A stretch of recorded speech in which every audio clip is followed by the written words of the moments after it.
I'm Natalie, a golf fitness trainer, and this is my channel where you can find a whole library of golf fitness exercises and drills to improve your game. Today's video is the #1 rotation drill for your backswing and your downswing, featuring the good old red band. So let's dive in.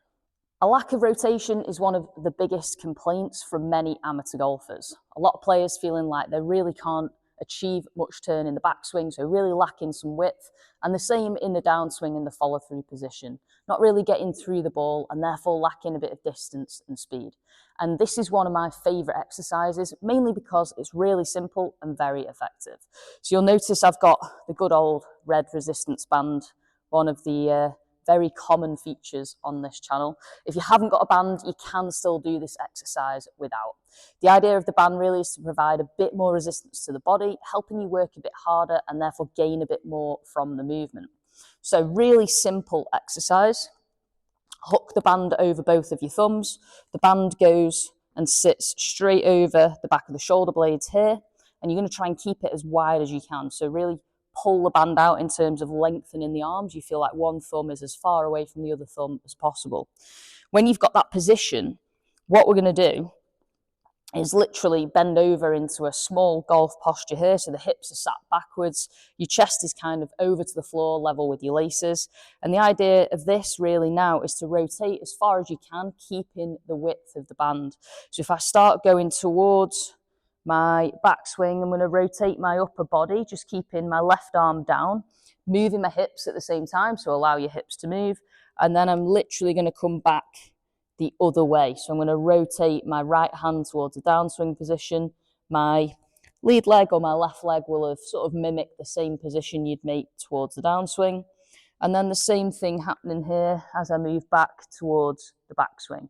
And literally just rotating right and left, keeping that band nice and tight and as wide as you can. So you feel like this arm or this hand, again, is fully lengthened away from the bottom arm and the bottom hand position, maintaining your posture as you rotate. So when you're working through the reps, you feel like you just tweak that little bit further through each rep.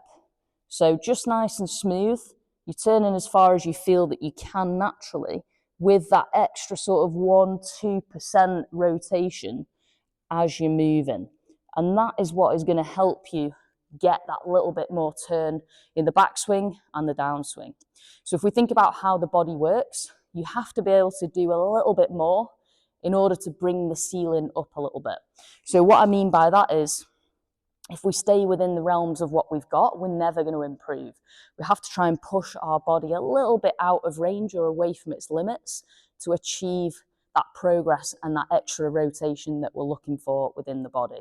So if I move down the line, a couple of things to try and avoid doing with this exercise. And the first thing is losing posture. So one of the mistakes that I see a lot when clients do this exercise is they start the rotation quite nicely, and then after a couple of reps, they're lifting up through the spine to try and get that extra bit of turn here. And the same coming this way.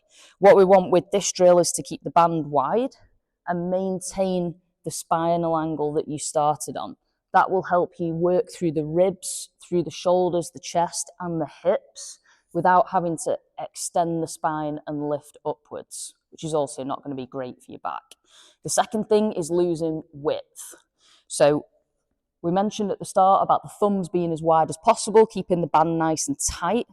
Again, the same thing, first few reps tend to be pretty good, and then those arms start sneaking in and the elbows start getting bent, and therefore we end up only turning through the trunk area and not utilising the arms and the shoulders to get that extra width and rotation as well.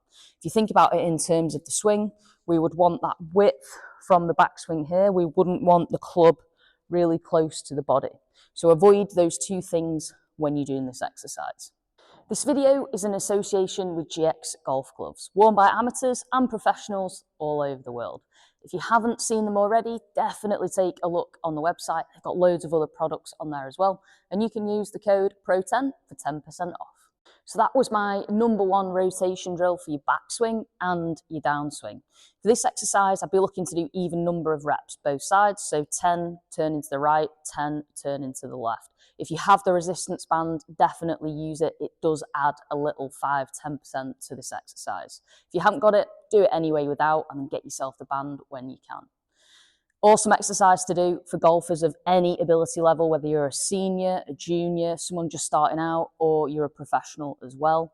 Loads of benefits in terms of really getting some rotation through the midsection, using the arms and the shoulders at the same time. You can use it as a warm-up before you head to the first tee, or on the driving range before you hit some balls and practice. Give it a go, it's well worth it, and you will definitely feel the benefits.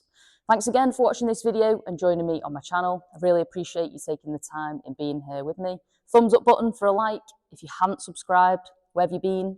Hit the subscribe button. There's loads of content on here that you'll enjoy. And next time we'll be back with a new topic.